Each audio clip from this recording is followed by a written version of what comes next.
अस्सलाम वालेकुम दोस्तों।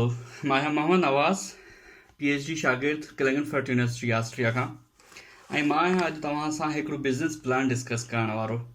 बिज़नेस प्लान उन्हनि दोस्तनि जे लाइ, उन शागिर्दनि जे लाइ जेके हींअर जो यूनिवर्सिटियूं बंदि लॻी पियूं आहिनि ऐं घर में वेठा आहिनि ऐं वेठा था बोर थियनि त असां हाणे छा कयूं। जो होटल बि बंदि आहिनि, दोस्त बि नथा मिलनि, ॿाहिरि जो घुमणु फिरणु बि बंदि आहे, घरनि में बंदि वेठा आहियूं त असां कीअं कयूं। ऐं उन्हनि दोस्तनि जे लाइ जेके कंहिं क़िस्म जो कमु था ॻोल्हनि त असां हाणे हिन मौसम में, हिन सीज़न में असां कहिड़ो कमु करे सघूं था। त जीअं मूं अॻु में तव्हांखे ॿुधायो त एंटरप्रेन्योरशिप अपॉर्चुनिटी इकोनॉमिक रिसेशन में क्रिएट थींदी आहे। ठीकु आहे। ऐं इहो इकोनॉमिक रिसेशन माना हिकिड़ो माशी ज़वाल आहे। असां सिंधी में माशी ज़वाल चई था सघूं उनखे। ऐं हिन कोरोना वायरस जे करे हिकिड़ो माशी ज़वाल अची वियो आहे मुआशिरे में, जो सभु मार्केटूं बंदि लॻी पियूं आहिनि, हर शइ ठुप लॻी पई आहे। को बि दुकान कोन्हे को खुलियल, को बि होटल न आहे खुलियल, को बि रेस्टोरेंट न आहे खुलियल। इन में तव्हां छा था करे सघो, जो तव्हां मुख़्तलिफ़ जेके पंहिंजे पाड़े जा आहिनि या ॿिए कंहिं पाड़े जा आहिनि, 10 खां 12 घर वञी उन्हनि सां तव्हां दर खड़काए करे मिलो, हुननि खां पुछो त तव्हांखे राशन पाणी खपंदो। राशन पाणी माना ग्रोसरी मार्केट या मार्केट मां का शइ तव्हांखे खपे त तव्हां ॿुधायो, असां उतां खां ख़रीद करे लिस्ट ठाहे ॾियो तव्हां असांखे, मां दुकान तां तव्हांखे ख़रीद करे अचे तव्हांखे दर ते पुॼाईंदासीं। रोज़ानो जी बुनियाद ते तव्हांखे सब्ज़ी खपे, तव्हांखे ग्रोसरी जो सामान खपे, तव्हांखे मेडिकल स्टोर जी शयूं खपनि, तव्हांखे ॿियो कुझु खपे, सही आहे।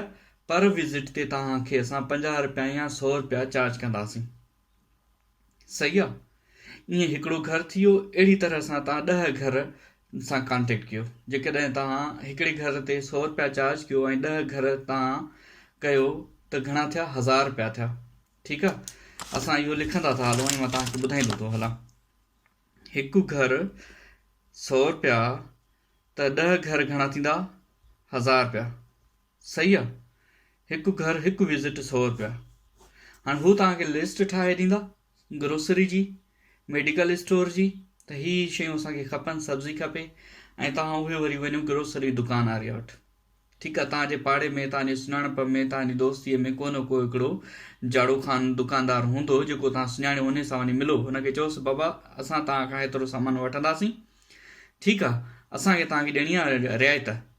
ॾींहं में तव्हां खां जेतिरी बि मां शॉपिंग कयां थो, तव्हांखे 10% डिस्काउंट ॾियणी आहे। मूंखे केतिरी डिस्काउंट ॾियणी आहे?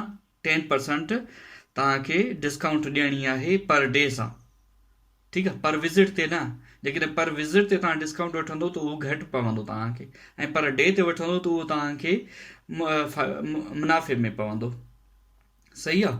हाणे इहो थी वियो तव्हां 10 घरनि जो ग्रोसरी सामान तव्हां हुन हिकिड़े दुकानदार खां वरितो, सही आहे। मुख़्तलिफ़ टाइमिंग ते तव्हां जेको आहे सो मास्क बि पायो, हैंड ग्लोव्स पायो, सम्झो, अकेला निकिरो ऐं अकेले कमु कयो, न को संगत खणी निकिरो, न ई को संगत सां कमु कयो, सही आहे। इन सां छा थींदो, जो तव्हां माना हर घर खे ग्रोसरी तव्हां पहुचाई वठी करे ॾिनी, हुन जो मसइलो हल थी वियो, तव्हांजो मसइलो हल थी वियो। तव्हांखे 1000 रुपया पर विज़िट ते माना पर डे ते मिली वियो। इहो पर डे ते जेकॾहिं तव्हांखे इहो 1000 रुपया थो मिले त इहे 30 ॾींहंनि जा घणा थींदा, 30,000।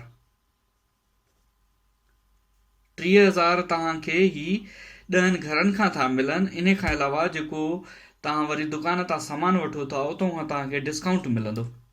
दुकान वारे खे चओ त हींअर मूंखे डिस्काउंट न ॾे, सॼो ॾींहुं ख़तमु थी वञे, मां तोखां 10 घरनि जे लाइ सामान वठंदुमि, सही आहे। इहो वठी जॾहिं ख़तमु कयां, जॾहिं आख़िरी भेरो अचां या वरी ॿिए ॾींहं ते अचां, त पोइ मूंखे गुज़िरियल ॾींहं जो डिस्काउंट ॾिजाए।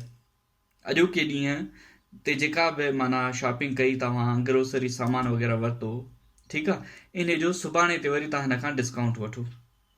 जेकॾहिं हुन खां तव्हां मिसाल तौर ते सामान 1000 जो था वठो, तव्हांजो मुनाफ़ो 100 रुपया 200 रुपया थो थिए, गंज आहे, काफ़ी आहे।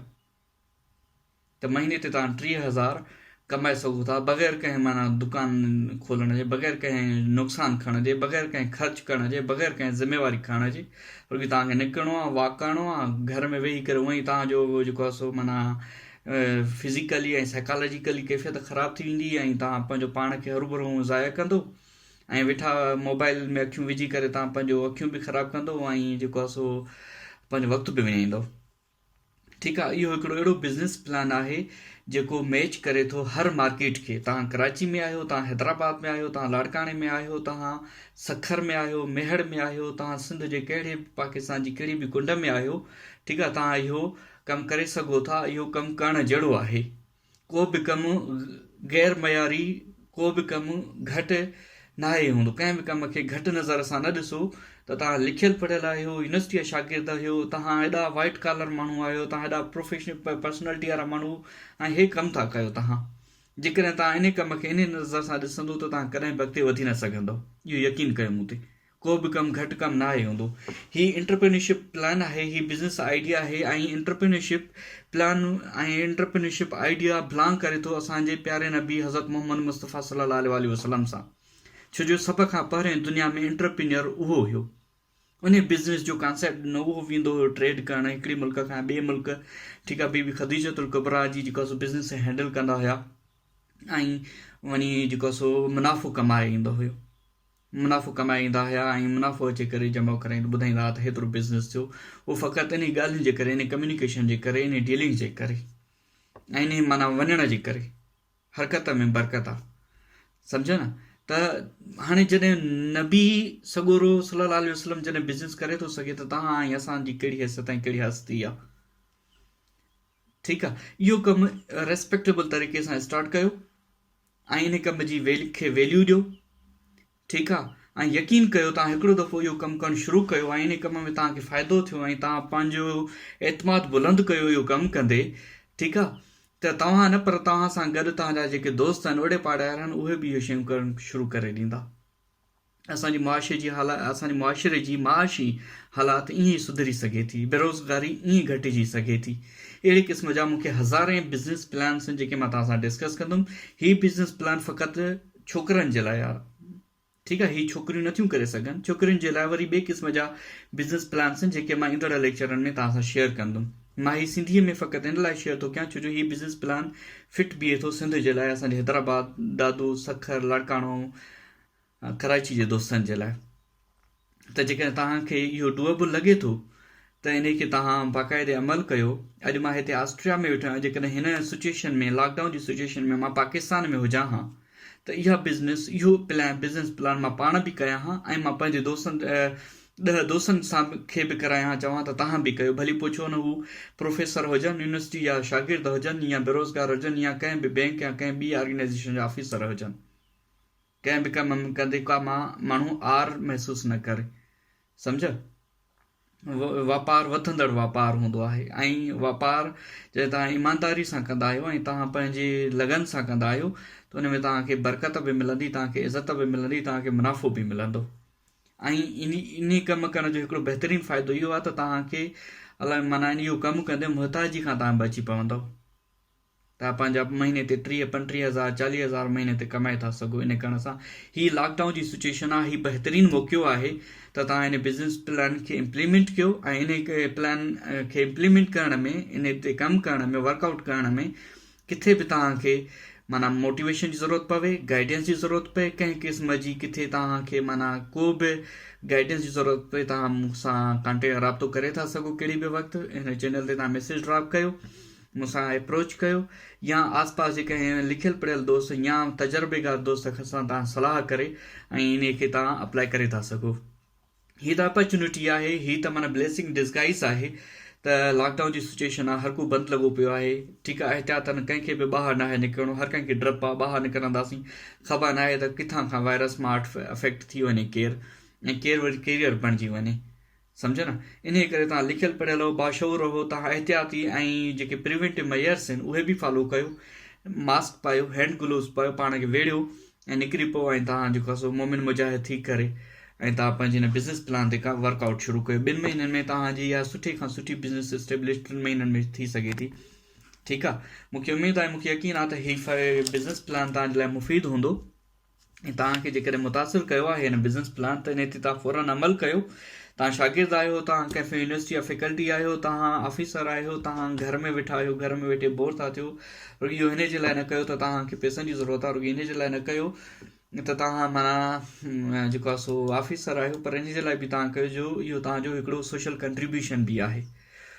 तव्हां जेकॾहिं बिज़नेस पढ़ी हुजे त हिकिड़ी कॉर्पोरेट सोशल रिस्पॉन्सिबिलिटी आहे। कॉर्पोरेट सोशल रिस्पॉन्सिबिलिटी रुॻी ऑर्गेनाइज़ेशन जी बि न आहे हूंदी, पर हिकिड़े इंडिविजुअल जी रिस्पॉन्सिबिलिटी बि आहे, तव्हांजी बि ज़िम्मेवारी आहे। त तव्हां जॾहिं पढ़ी पची करे तव्हां पहुचो था कंहिं मक़ाम ते, त पोइ तव्हांजो कंट्रीब्यूशन स्टार्ट थो थिए सोसाइटी मुआशिरे खे सुधारण, उन में बहितरी आणण जे लाइ ऐं सोशल वेलबींग जे लाइ। ऐं हीउ हिकिड़ो आइडिया सोशल वेलबींग जो आइडिया बि आहे। तव्हां पंहिंजो पाण खे डेवलप करण सां गॾु तव्हां मुआशिरे खे बि डेवलप कयो था। जंहिंखे तव्हां वञी डोर टू डोर तव्हां वञी जेके वठी करे ऐं डिलीवर कंदो, उन जे लाइ तव्हां सोचो त कहिड़ी गुड फीलिंग्स क्रिएट थींदी उन्हनि वटि तव्हां जे लाइ। ऐं जंहिंखां तव्हां परचेसिंग कयो था जंहिं दुकानदार खां, उनजी कहिड़ी रोज़ी ठहंदी ऐं उनजी कहिड़ी बिज़नेस ठहंदी। केतिरनि माण्हुनि खे इन सां फ़ाइदो थो थिए, 3 माण्हुनि खे फ़ाइदो थो थिए, 4 माण्हुनि खे। हिकिड़ो उहा फैमिली जंहिंखे तव्हां वठी ॾिनी, फैमिलीज़, हिकिड़ी फैमिली या 10 फैमिली, ठीकु आहे। ॿियो तव्हांखे पंहिंजो पाण खे, ठीकु आहे। टियों उहो दुकानदार जंहिंखां तव्हां वठो था, ठीकु आहे। चौथों हिकिड़ो मुआशी समाज हिकिड़ो तव्हांजो कॉन्सेप्ट डेवलप थो थिए सोशल वेलबींग जो, सोशल कंट्रीब्यूशन जो। मूंखे यकीन आहे, उमेद आहे त तव्हांखे हीउ वणियो हूंदो मुंहिंजो ख़्यालु। ऐं ईंदड़ वीडियोज़ में मां तव्हांखे अञा वधीक बिज़नेस प्लान्स शेयर कंदुमि ऐं डिस्कस कंदुमि जेके तव्हांजे लाइ वधीक मुफ़ीद हूंदा। तेसिताईं मां तव्हांखे इजाज़त वठंदुमि ऐं तव्हांखे रिक्वेस्ट कंदुमि त मुंहिंजो चैनल सब्सक्राइब कयो। वरी असां मिलंदासीं न्यू वीडियो में। तेसिताईं पंहिंजो ख़्यालु रखिजो। साथ सलामत, जी लतीफ़।